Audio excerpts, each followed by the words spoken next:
7 fakta psikologi yang menarik. Perkara-perkara yang di permulaan dan yang di akhir adalah lebih mudah untuk diingat kembali berbanding yang di tengah-tengah. Apabila orang diminta untuk mengingat kembali barang-barang dalam satu senarai, mereka biasanya akan mula mengingati senarai barang itu dari yang terakhir atau yang terawal, menurut satu kajian yang diterbitkan dalam Frontiers of Human Neuroscience. Perkara-perkara yang di tengah-tengah menjadi kabur, yang mana mungkin disebabkan ini juga, kita lebih ingat penutup presentation bos kita berbanding perkara yang dibentangkan di tengah-tengah. Makanan rasa lebih sedap bila orang lain yang buatkan.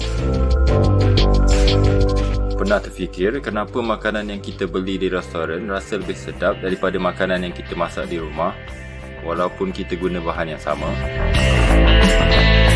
Satu kajian yang diterbitkan di jurnal Science mendapati, bila kita membuat sendiri makanan kita, kita berada dalam masa yang lama dengan makanan itu, yang bila tiba masanya untuk kita makan, kita sudah rasa kurang teruja untuk makan. Ada orang yang suka melihat orang lain marah. Dalam satu kajian oleh University of Michigan, orang yang mempunyai paras testosteron tinggi mengingati maklumat dengan lebih baik bila ia dipadankan dengan muka yang marah berbanding muka yang neutral atau tanpa muka, yang boleh menyimpulkan orang-orang ini mendapati pemandangan orang yang marah satu yang menyeronokkan. Menurut penyelidik itu, ini mungkin bermaksud yang ada orang yang suka membuat orang membuat tenungan yang marah pada mereka, selagi kemarahan itu tak lama dan bukan sehingga boleh mengancam dirinya. Yang mungkin sebab itu juga, kawan di ofis kita tak berhenti membuat kita marah dengan lawak-lawak bodoh dia. Menjadi lonely atau kesunyian tidak baik untuk kesihatan. Penyelidik mendapati, lagi kurang jumlah kawan seseorang itu, lebih tinggi paras protein fibrinogen yang membekukan darah.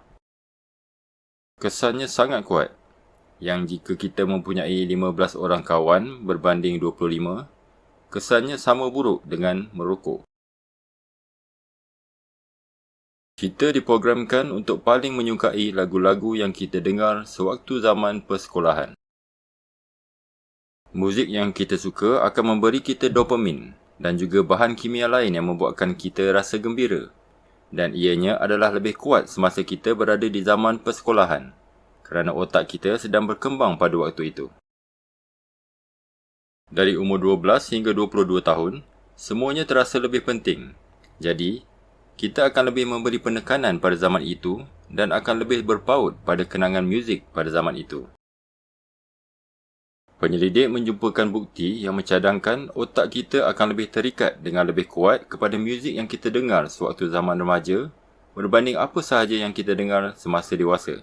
Satu hubungan yang tak pudar dek zaman. Kita akan lebih mengingati dengan lebih baik jika kita diberi ujian.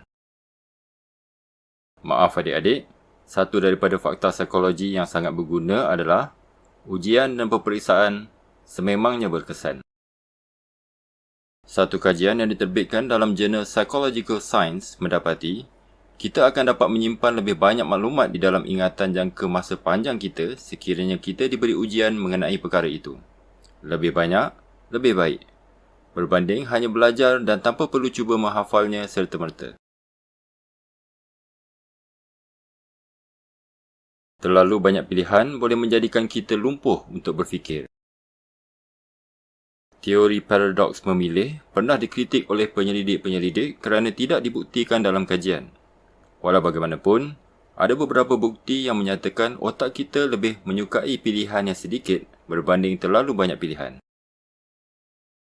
Dalam acara speed dating yang mana orang bujang berjumpa dengan ramai orang dan orang-orang itu pula ada pelbagai ciri-ciri yang lain seperti umur dan pekerjaan, peserta memilih lebih sedikit orang sebagai potensi date mereka.